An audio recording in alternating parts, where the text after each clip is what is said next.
another episode of Friday Podcast with Gulrukh, where we bring you inspiring conversations with people making groundbreaking contributions to the world. And today, we're diving into the fascinating world of space exploration, human survival, and the future of humanity beyond Earth. Joining us is a truly remarkable guest, Dr. Alexander Layendeckers. He's not only a former Air Force SpaceX operations officer and pilot, but also a visionary researcher dedicated to solving some of the biggest challenges we face in our quest to expand human life into our outer space. As the founder of the Advanced SpaceLife Research Institute, Dr. Layendeckers focuses on the innovative solutions needed to sustain human life in space and beyond. And in this episode, we'll explore the challenges of long-term space missions and the technology shaping sustainable colonies on planets like Mars and the steps humanity needs to take to become a truly interplanetary species. So sit back and relax and get ready for an engaging and thought-provoking conversation. Let's jump right in. Dr. Layendeckers, welcome to the show, and I am thrilled to have you here. Hi, thank you. Great to be here. Exactly. So how are you doing? You good? I'm doing pretty good. It has been a really beautiful day here in Cape Canaveral. So amazing. Okay, before we delve into the topic, can you talk about your biography a little bit? Sorry, give me 1 second here. Okay. Phone going off. Sorry, the question was with regard to my background? Yeah. And I don't know, does this also get, just for discussion, does this get edited, or are you able to edit this afterwards? I do edit it. Okay, cool. Yeah. Just general background, or? I started my career. My career professional background is primarily, as you mentioned in the intro, with the American Air Force. So I started off in space launch operations and stayed in space, general space operations for about 7, almost 8 years before transitioning to aviation to become a pilot. So I've been a helicopter pilot for roughly the last 8 years. Just completed my last tour doing that, and I'll be. That's my operational background in a nutshell, very simplified. My educational background, post-grad, after I graduated the Air Force Academy, I did postgraduate research in human sexuality at a institute that was up in San Francisco at the time. So did a master's of public health, and eventually went on to do a couple doctorates, the most recent of which was a PhD, and the PhD focus was human sexual health and reproduction in off-world environments. So space, the moon, Mars, everything off of our planet. Exactly. Beautiful. So what inspired you to transition from being a space operations officer to focusing on research related to human settlement in space? That's a great question, actually. I got into the study of reproduction and sexual health in space because I was in space operations at the time, and already had the general background and understanding of, say, to put it simply, and simply applied the postgraduate studies as I currently had them to those type of environments. I thought that was a really fascinating area of study to go down while still being engaged in my day-to-day sort of professional career. When I went to go to aviation, I put a pause on research for quite a while, but I noticed that there wasn't a lot of momentum when it came to research, and my dissertation process has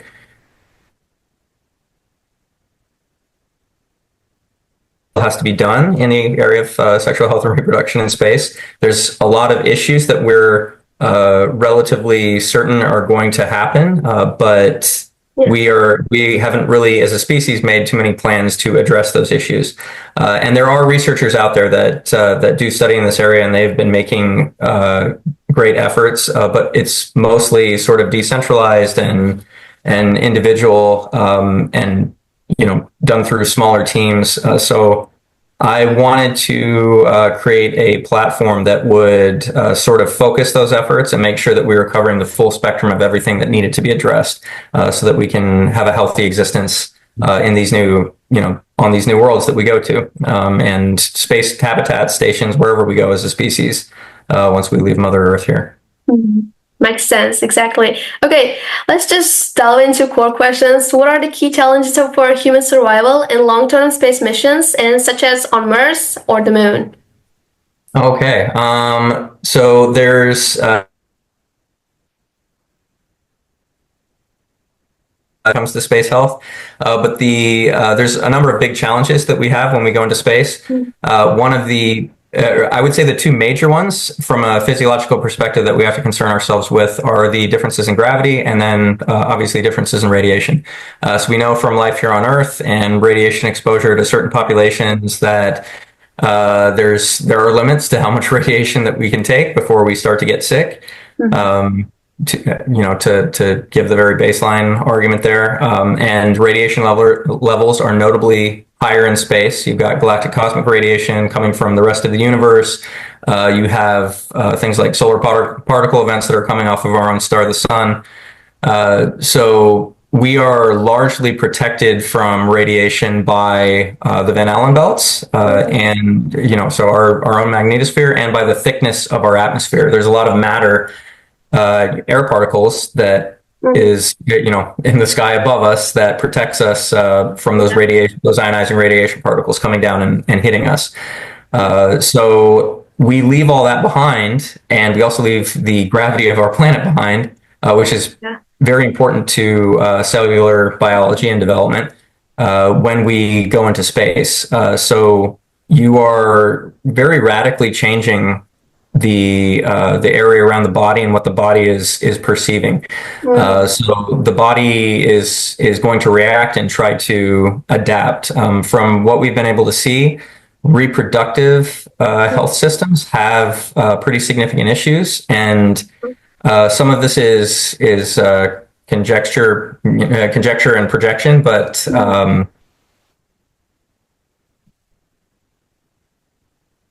and very serious issues like ectopic pregnancy and endometriosis and a whole host of reproductive health issues when we go into space and we stay there for long periods of time.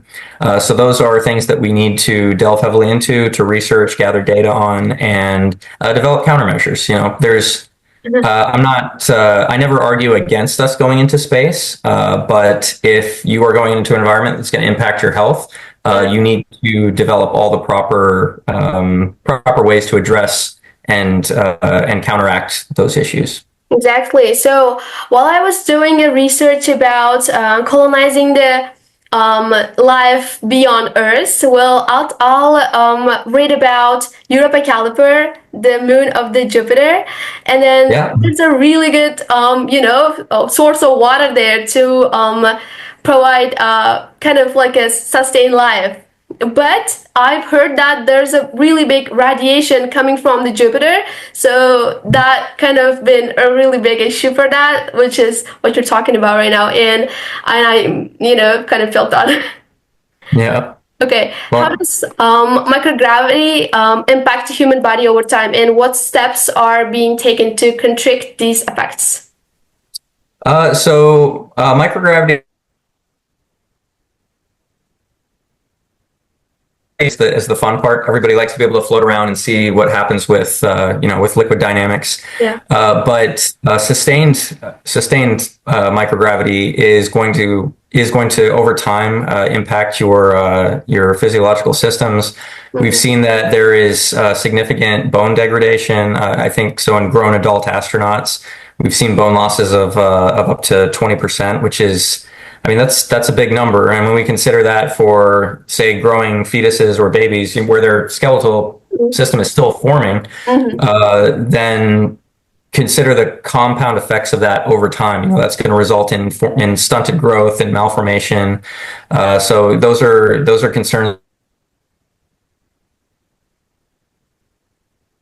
Adult astronauts, they tend to lose mass in all their systems. So their they're going to lose mass in their organs. Their hearts don't have to pump as hard in microgravity, so the heart actually gets weaker.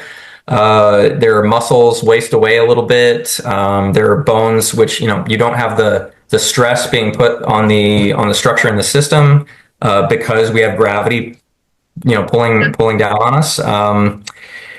So because those stresses don't exist, the systems don't have to work as hard, and they're gonna waste away a little bit. So think if you were to just to lay in bed for long periods of time, you're gonna get weaker over time, right? Yeah. So that's a big concern for astronauts, and that's why NASA and other agencies have their astronauts exercise for 2 hours a day. There's 2 hours a day of exercise that's scheduled in when you are in space and you're working on the ISS. And you've probably seen all the videos where they're working with the elastic bands. They're trying to create that resistance to maintain as much of their muscle and bone as possible. Exactly. So space radiation is often cited as a major barrier in interplanetary missions. So how close are we to solve this issue? My God. And I don't want to say that we're no closer solving it than we have been for a while. We honestly know what most of the answers are. We've had answers for a very long time. The question is cost, because the best way to protect yourself against radiation is to create a barrier, a shield that shields you from it. But it's very expensive to launch mass into space. I think during the shuttle era, it was I think it was $25,000 or maybe even $50,000 a kilogram. So very, very costly to launch mass into space. With the rise of the commercial space carriers like SpaceX and Blue Origin, that cost has been coming down significantly. So SpaceX is currently the industry leader, and they've sort of been leading the way. As far as from the economic standpoint for how many launches they can do, how much mass they can bring up, and the cost that they can do that at. When Starship becomes fully operational, which is projected for right now, I think sometime mid-2026, that will reduce the cost of launching mass into space significantly, I think by 40%. And then they expect the prices to slash by another 10 times within 3 years of that. So the goal ultimately being to get from where we are now in the thousands per kilogram to down into the low hundreds per kilogram, or maybe even under $100 a kilogram. That will completely change everything from an economic standpoint. And then we can launch the amount of that we need to and I apologize. I see that my hands keep coming in and out because of this background I'm using. No, it's okay. Yeah. Magic tricks. So using that cost inflection point, we'll be able to apply what we have known to be the answer for a very long time, and just create much better shields, thicker shields to protect everybody from the levels of radiation. You're already decently protected when you're on the ISS because you were below the Van Allen belts that those astronauts in low Earth orbit. But to go beyond it, so when we go back to the moon, especially when we go to Mars, the radiation levels will be much higher. So right now, the projection is that to travel for the current amount of time it would take to travel from Earth to Mars, or lifetimes worth of radiation during that one trip than you would here on Earth, on the surface of Earth, if you were living at sea level. So it's not insignificant. And we do need to concern ourselves before we head in that direction. We need to concern ourselves we need to make sure that people stay healthy so that people aren't going to arrive at Mars. They're going to be very sick. So those are the things that, I tend to concern myself with. And I know a lot of space medicine physicians do that as well. Amazing. So how important is international collaboration in achieving milestones like colonizing Mars or the moon? I would say massive, actually. There are nations that are very important to the conversation. So obviously from the start, you've always had the United States and what was back then the Soviet Union, competing, and that was the original space race. But you look at what we've done with the international community since in building the ISS and achieving scientific milestones that have been beneficial for all of humanity. One of the things that I often go back going into space is I'm sure you're familiar with something called the overview effect, that astronauts, cosmonauts, taikonauts, all the different nations that go into space and their astronauts look back at the Earth and they see a world that is just a little blue marble hanging against the blackness, and they see the brown and the green and the blue and the white, but what they don't see is borders. Wow. And they recognize how fragile the Earth is against the void of space, and it really shifts something in them, in terms of their recognize how fragile the Earth really is and how we all need to cooperate, work together, because it's us against this entire universe. So I think that all around this planet, there are brilliant human beings. All of them can, should be able to contribute in some way to the human effort to move humans off of Earth and into space, and eventually colonize other worlds like Mars. So that will be an international effort. No one nation can truly do it alone because air is going to come from, what country they're going to come from. We don't select that of who's going to develop this key technology that we need to get to this place or to survive in this place. This place being any number of different spots in the universe. So I'm looking forward to the future and seeing how that develops. Exactly. So what role do private companies like SpaceX or Blue Origin play in complementing government space agencies? Right now, very, very big. They are, as I mentioned, SpaceX and Blue Origin, really the commercial program writ large is largely responsible for launch costs falling the way that they have to date. So SpaceX in the last 20 years has gone from Falcon 1 all the way to,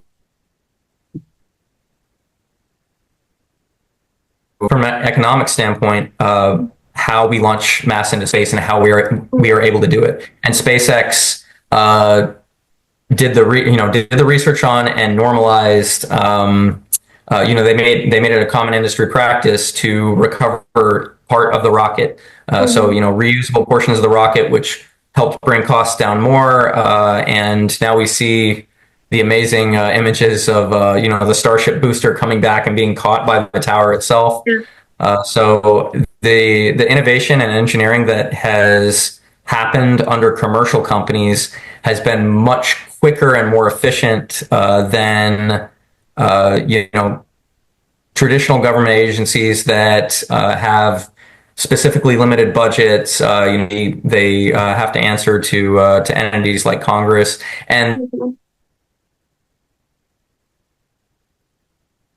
that commercial companies do not. And commercial companies also have limits to their operating model that governments don't have. But you have to have a good complement of the two, I think, to have a very successful synergy. And I think that NASA, through their commercial off-the-shelf spacecraft program, they have found that balance pretty well, and we've seen the results. Exactly. So, do you think humanity could see a fully self-sustaining colony in space within the next 50 years?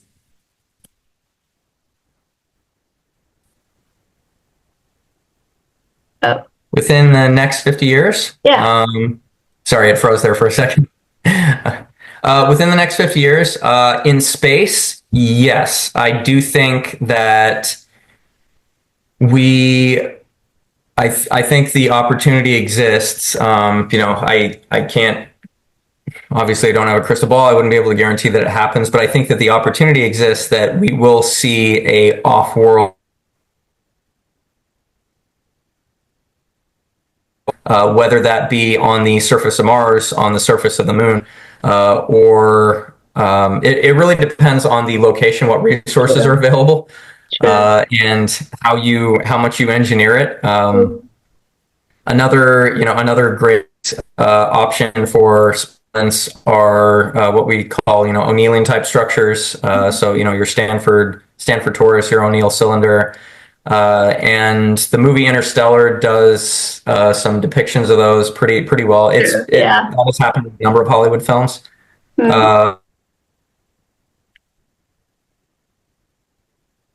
Supplying adequate radiation protection. So a mentor of mine, Dr. Jim Logan, he was a NASA physician for many years, was the chief of medical operations at Johnson. So for the physician for all the astronauts for the space shuttle and ISS missions, and he actually wrote a paper and had a proposal for a O'Neillian structure that was built into a hollowed out asteroid somewhere in the asteroid belt, somewhere throughout the solar system, that would give you all the radiation protection you need. It would give you artificial spin gravity. And if you had the appropriate resources there, so enough water that you're able to harvest, and some asteroids and comets, example, they have ice. So water, ice, which is also on the moon, it's also on Mars. That is the most precious resource that you can have if you want to have a settlement in the solar system. Exactly. So, oh my God. Exists. It depends on how rapidly we develop system. Yeah. Amazing. So, what advice would you give to young people who dream of working in space exploration or becoming astronauts like me? Oh, wonderful. I love this question. Okay. The greatest asset that you could possibly have and develop is the one between your ears. Okay. I do recommend learning if you were interested in going into space. I recommend certainly learning as much as you can if you are able to, and if it is a area of interest to you, as much as you can about the sciences, and find which area calls to you the most, or which you're best at, just naturally. And if you have a natural talent in something, so if you have a natural talent at and you can develop other skills in tangent to that. If you are a lover of music or the arts, STEAM is the new, it always used to be STEM, but now STEAM is a term that's going around a lot, because we are going to need all of humanity to go into space in the future. Space isn't really just anymore for engineers and and math whizzes and scientists. It's also going to be in the future for artists and people who do things like develop food. Hey, we need nutritionists. We'll need veterinarians in space. Aside from the standard cast of characters that you're going to find in an astronaut movie. So space is getting to the point where if you want to be a professional astronaut, I would definitely recommend study hard, make sure that you've got amazing grades. If you are able to develop practical skills in terms of ability to take apart an engine, put it back together, understand how machines work. If you are able to get a pilot's license, develop your ability to fly, or develop your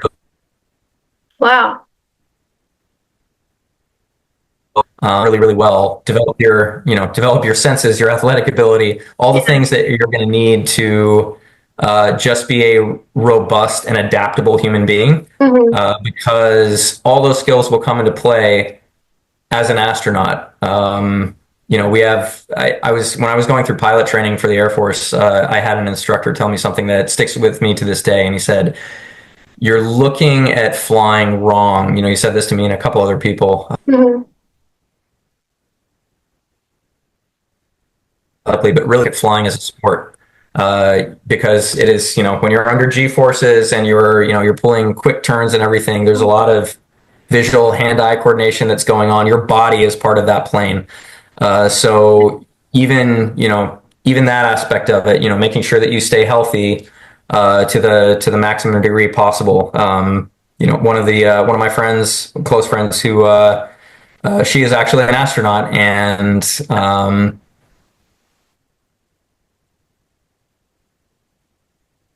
every day. She's one of the best people I know, but she makes sure that she is, in the gym or running every day. She takes very, very good care of herself and she's able to sustain her body so she can sustain the training that she does. So yeah, many, many different things you can do, but the greatest thing that you can develop is your mind.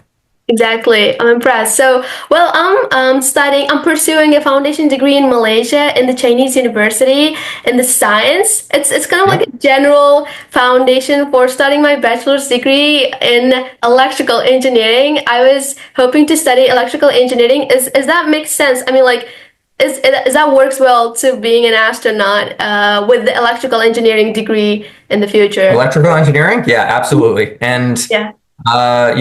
so when I went to the Air Force Academy, electrical engineering was known for being one of the toughest courses there. So it Exactly. is, yeah, it's a tough one, but of course it absolutely applies to understanding how the spacecraft that is around you works, the entire system. Mhm. And without electrical, you don't have life support systems, you don't have heat. So yeah, electrical engineering is a big deal. That is a very good basis to start off in. Mhm. So yeah, I'm pretty happy that here in our university we do a lot of hands-on projects on in physics and chemistry. We're learning chemistry one, chemistry two. It's all going kind of like a very kind of difficult. But since we are a happy very good foundation we have, so I'll be very happy to start my bachelor's degree with the foundation, solid foundation, and yeah, that's it. So thank you so much, Alex, for giving us time, and I appreciate all. Thank you so much for your efforts. I got a really good insights from you, and I'll probably gonna be amazed. So keep in touch, and Yeah, thank you so much definitely. once again. Thank you so much for having me. Good being on. Exactly. Thank you so much. Have a great day. Okay. You too. Take care. Bye. Take care. Thank you.